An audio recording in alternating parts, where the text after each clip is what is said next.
After landing a position at a vibrant marketing firm, I thought my life was finally coming together. My co-workers were friendly, and I quickly bonded with many except for one guy, Jake, who sent chills down my spine. He didn't work directly with me, but he always seemed to hover in the background, his gaze never leaving me. At first, I dismissed it as paranoia. After all, I was new in town and still adjusting to my surroundings. But as the nights grew darker and the chill of autumn settled in, my discomfort escalated. One fateful October evening, after a late shift, I made the ill-advised choice to walk home through the park. The flickering streetlights cast eerie shadows, heightening the oppressive silence that enveloped me. Every rustle of leaves seemed amplified, sending shivers down my spine. Suddenly, a tall figure in a hoodie emerged from the darkness, standing just beyond the reach of the light. My heart raced as I quickened my pace, glancing back to find him watching me intently, a predatory gleam in his eyes. When our eyes met, he vanished behind a tree, leaving a cold shiver coursing through me. I hurried home, fingers trembling as I texted my boyfriend Sam, in a panic. He responded quickly, dismissing my fears and suggesting it was just someone waiting for a ride, or perhaps a jogger lost in the shadows. But deep down, I knew better. I couldn't shake the feeling that I was being hunted. The following week, I spotted the same man again, crouched behind a dumpster at a nearby cafe. This time he didn't hide. Instead, he walked directly toward me, his gaze unwavering, the corners of his mouth twisted into a smirk. My heart hammered in my chest, and I bolted into a crowded store, desperately hoping the bustling environment would shield me. Yet, despite my frantic efforts to evade him, he seemed hell-bent on tracking my every move. Just as I thought I might catch a break, my world turned upside down. I got laid off due to the pandemic. Bills piled up like mountains, and I took a part-time job at a local grocery store, hoping to regain some semblance of normalcy in my life.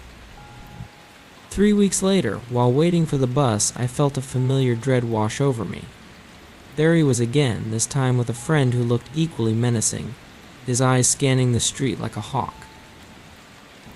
Panicking, I dashed onto the bus and found a seat in the back, trying to blend into the shadows.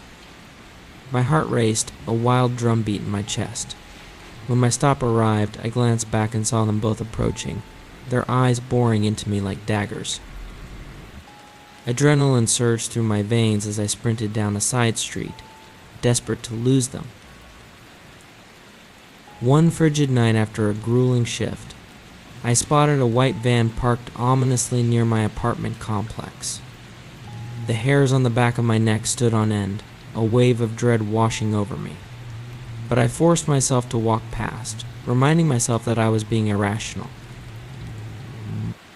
Just as I reached my door, I turned to see one of the men climbing out of the van, a sinister grin stretching across his face. Terror gripped me, and I bolted inside, locking the door behind me as my heart thundered in my chest. The following week, during a late-night grocery run, I caught sight of a man outside the store who looked just like the one from the van. Panic surged within me.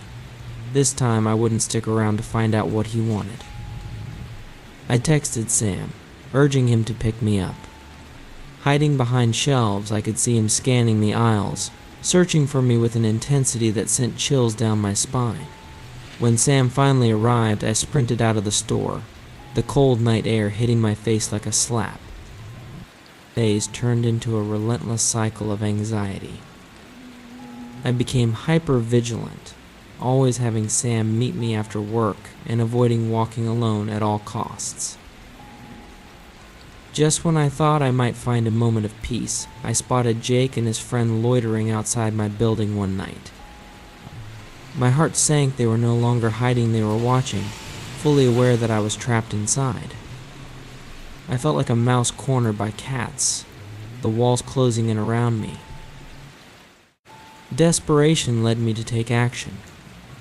I contacted the police to report the harassment, but they seemed indifferent, suggesting that maybe I was just being overly cautious. I knew I needed more evidence to make them take me seriously. So I meticulously documented every encounter, noting every suspicious vehicle parked near my home and the exact times of each sighting. I even installed security cameras outside my apartment, hoping to catch anything that would validate my fears. One evening, while reviewing the footage, I felt a chill creep over me. A few nights earlier, as I left for work, Jake had been lurking outside, and in the background I spotted the white van, parked menacingly across the street. My breath caught in my throat as I recognized that instantly it had been linked to a series of neighborhood break-ins. Heart racing, I called the police again, urgency thick in my voice, begging them to take me seriously this time. Finally, they began to respond. Officers started patrolling the area, and I felt a mix of dread and relief wash over me. A week later, while out with Sam, we spotted the white van parked nearby. My heart dropped as fear gripped me once again. We discreetly called the police, who arrived just in time to catch Jake and his friend in the act of stalking me. The moment they were arrested, a rush of triumph surged through me. My tormentors were finally behind bars. Months rolled on, but the shadow of fear still lingered. I switched to day shifts at work and found a new apartment with better security features. Though moments of paranoia crept in at odd hours, I learned to trust my instincts and stand strong against the shadows that haunted me. As I shared my harrowing tale online, I hope to warn others about the lurking dangers in the world. It can indeed be a dark place, filled with hidden threats and unexpected terrors.